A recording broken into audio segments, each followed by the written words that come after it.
There are people who came under your protection and they were abused, they were vulnerable, they were innocent. And your king, your leader, treated them horrifically. How can this injustice be allowed to go unchecked?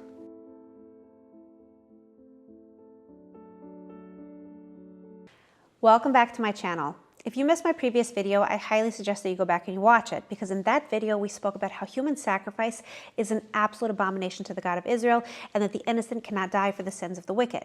And we covered the binding of Isaac, which is often brought as a Christian proof source for human sacrifice. People often say, hey, you know what? God actually requested human sacrifice. So in that video, we debunk this myth. You can find the link to that video in the comment section below. Now, in today's video, we're also going to go in the same direction. We're going to examine another one of these proof sources that some Christians will bring to prove that human sacrifice is acceptable as an atonement. But before we even get there, I first want you to stop and just ask yourself a simple question. If I am a Christian and I am trying to justify human sacrifice, what does that say about me? I want you to sit with that question for a second, and I want you to imagine a scenario. Imagine, God forbid, an adult man takes a 5-year-old girl, he rapes her, and then there's a court case, and he is allowed to walk free while the 5-year-old girl is punished. She is sent to jail. How does that sit with your moral compass? If you have a normally functioning moral compass, you should say, this is not right. The innocent should not be punished for the sins of the wicked. And your moral compass would be in tune with God's. This is what the Hebrew Scripture teaches. But if not, if you're not outraged by such a story, if you believe that the innocent should die for the sins of the wicked, then I would gently suggest to you that you might have a spiritual sickness that needs to be investigated. We should not be justifying the innocent dying on behalf of the wicked. Human beings are responsible for their own sin. Now we can go ahead and we can begin examining another one of these sources that Christians will sometimes bring, trying to explain that human sacrifice actually can be an atonement for other people. So the section in question is 2 Samuel chapter 21. Now the chapter opens up by telling us that there was a famine in the land for 3 years, and King David inquired of God to find out what was causing this famine. And God tells him that it has to do with Saul and his house of blood over the killing of the Gibeonites. All right, so we have some information there, but this chapter is not going to provide us with the full picture. So we are actually going to have to bring another few sources in order to round out this picture and understand what is really going on. We're going to have to go back to Joshua chapter 9, 1 Samuel chapters 21 and 22, and then we'll come back here. All right? So the first thing we want to ask the question is, who were the Gibeonites? This is a very important piece of information, right? Why is God so upset over the Gibeonites? So here's the story. In Deuteronomy chapter 20, we are told that when the children of Israel approach a city to besiege it, they should first call out for peace.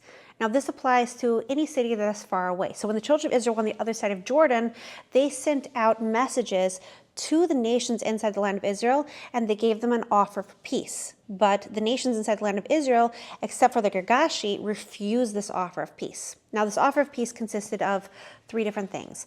Number 1, if they wanted to accept the offer of peace and they wanted to remain in the land, they would have to forego idolatry, and they would adopt upon themselves the 7 universal commandments of all of mankind.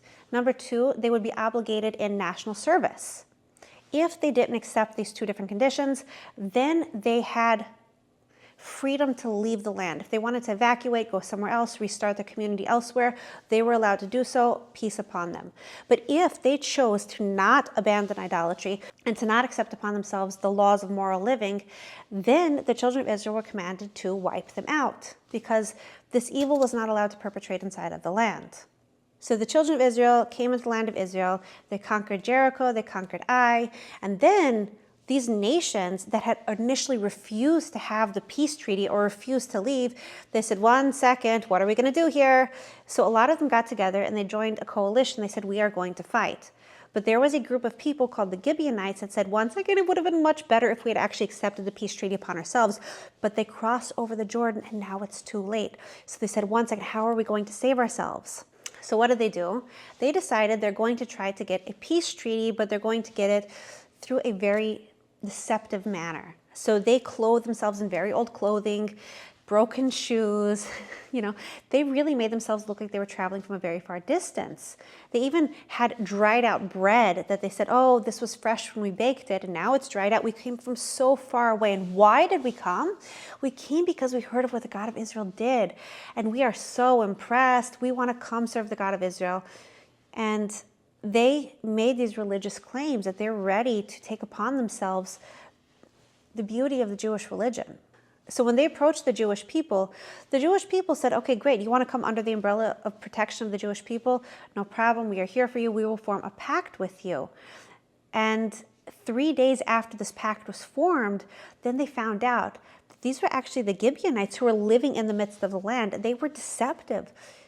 They engaged in trickery. So here's the thing. When you make a pact through deception, that pact is not binding.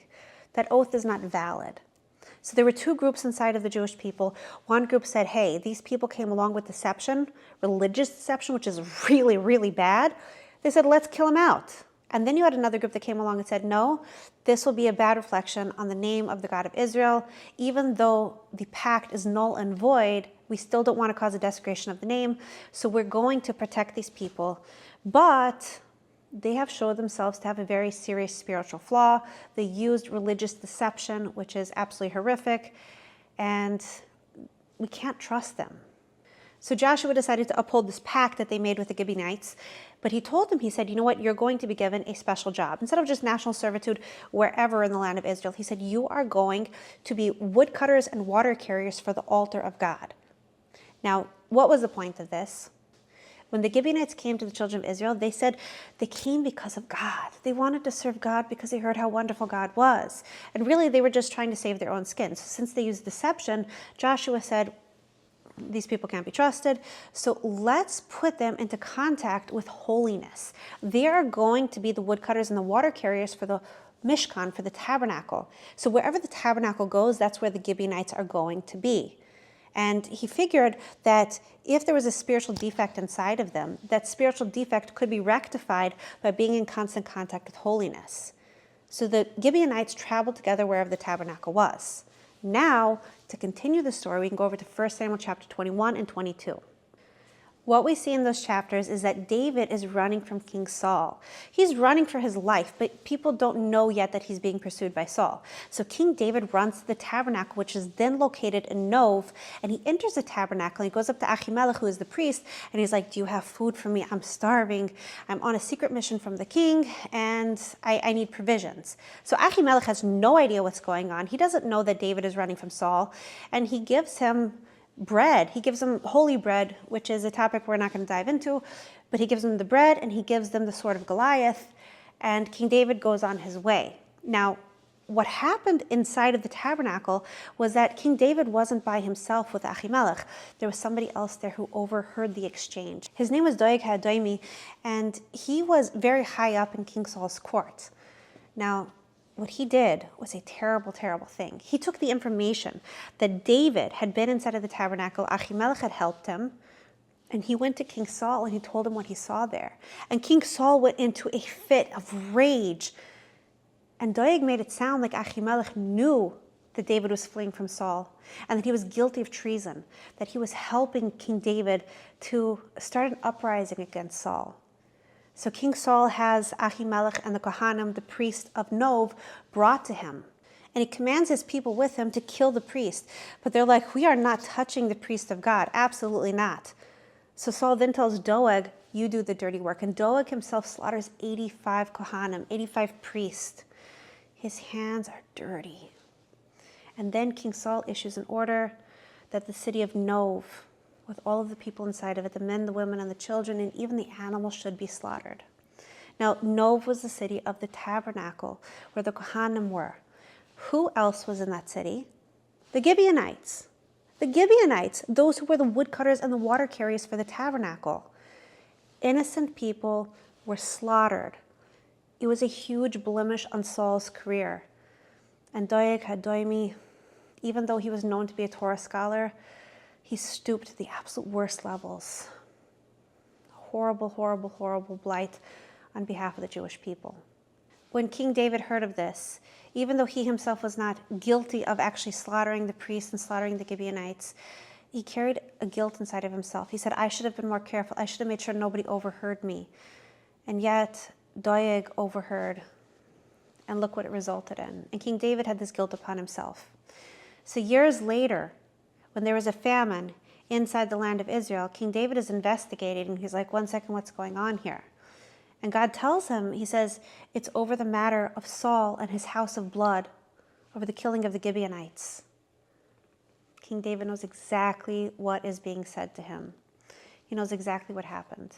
He knows that the innocent Gibeonites who had come under the umbrella of protection of the Jewish people were slaughtered. So King David approaches the Gibeonites and he tells them, he says, what can I do to placate you? And the Gibeonites answer him, we're not interested in gold, we're not interested in silver, we're not interested in just any man in Israel. Like, we're not interested in innocent people. They said, we want 7 people who are from the house of Saul. And King David hands over these 7 people. They are killed and their bodies are hung up. At this point is where Christians will often step in and they'll say, okay, so this was an atonement for the children of Israel. We see that God's anger was turned away. These were innocent people from the house of Saul. No, they were not innocent people from the house of Saul. These were Saul's progeny who participated in the slaughter of the Gibeonites at Nov. You see, God was directly involved in the revelation of the details of the incident to King David. King David knew exactly which progeny of Saul had participated in the slaughter. And there was one child who was spared. It was actually Jonathan's son, Mephibosheth. Now, he was innocent. He was spared because he had not participated in the slaughter. There's actually 3 things that prove that he was not participating inside of the slaughter. Number 1, he was only 5 years old when King Saul died. He would have been tiny when this whole incident was happening. He was too young to participate in the slaughter. Number 2, Mephibosheth was actually a cripple. He didn't have the physical stamina to participate in the slaughter. Number 3, Jonathan and David had a pact that they would support each other, love each other, and that their offspring would uphold this pact for the generations. So Mephibosheth, there's no way he would have been involved inside of something between the house of Saul and the house of David. This entire incident, Nov, was because Saul suspected King David of an uprising. This is not something that Mephibosheth would have touched. So the 7 sons of Saul that were sent to be killed, they had bloody hands. They were not innocent. Now, aside from the fact that those from the house of Saul were not innocent, we also have to discuss what this story comes to teach us. You see, there's a huge amount of scripture devoted to the Gibeonites and devoted to the story of King Saul and his children and the priests of Nov. And we have to ask the question, like, why? Why does the Tanakh put such emphasis on this story? And it's very, very important to understand the lesson here. The Gibeonites came under the protection of the Jewish people, and they were abused by a royal family in Israel. And God was very upset. He sent a famine. Why specifically a famine? Because the Gibeonites were the water carriers. It was a sign to the children of Israel, wake up. There are people who came under your protection and they were abused. They were vulnerable. They were innocent. And your king, your leader, treated them horrifically. How can this injustice be allowed to go unchecked? So God allowed the Gibeonites to demand justice, and members of the royal household were hung up so that the entire people could see that the God of Israel does not overlook the abuse of innocence. He does not overlook the abuse of people who have come under the umbrella of the Jewish people, who are supposed to be protected by the Jewish people. He doesn't forget. He doesn't forget, and he doesn't allow it to go unchecked. It is our obligation, our responsibility to make sure that the weak, the vulnerable, the innocent, those who are from outside the community come into the community are treated with dignity and respect.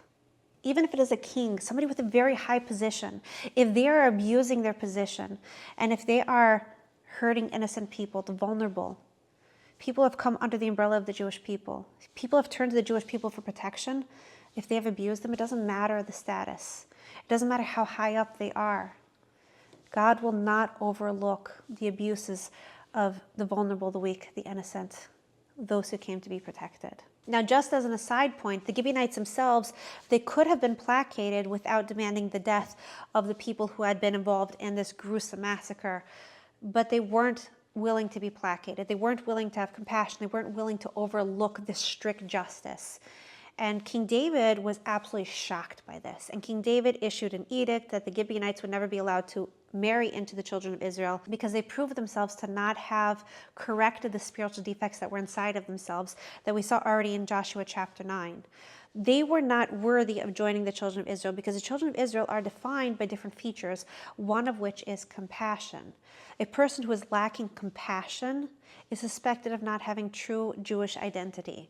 There's some kind of very serious defect within their soul. So the Gibeonites were not allowed to marry into the Jewish people for all of eternity. So this is an incredibly beautiful story with many lessons to learn, and it's definitely not a proof that God allows the innocent to be slaughtered for the sins of the wicked. In fact, it's exactly the opposite. It teaches you that God does not overlook the abuse of innocence because of the sins of the wicked. So stay tuned for the next video. We will examine another one of these proof texts.